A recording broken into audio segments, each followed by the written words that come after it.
You mentioned before, you talk about what you see as the future of Yiddish. What do you see as?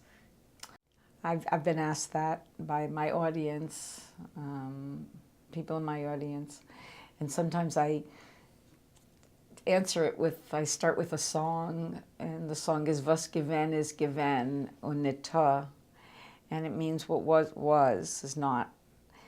But I said the future of Yiddish is alive and well. It's one of the it's so academically respected at universities.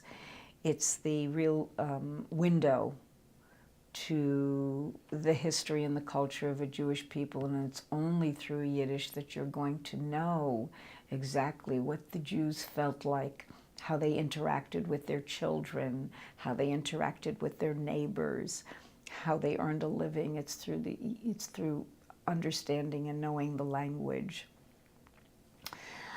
I said, do I expect that all the children in Boca Raton are going to run around and speak Yiddish? No, I really don't expect that's going to happen.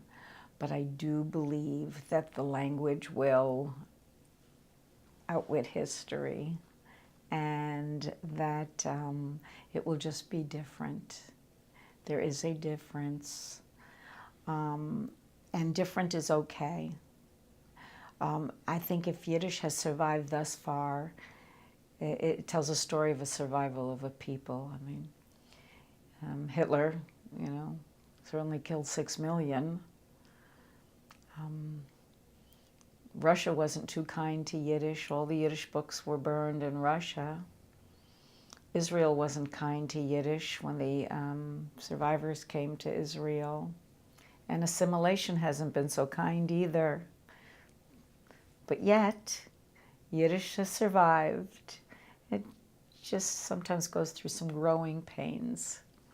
So I think the future of Yiddish is wonderful.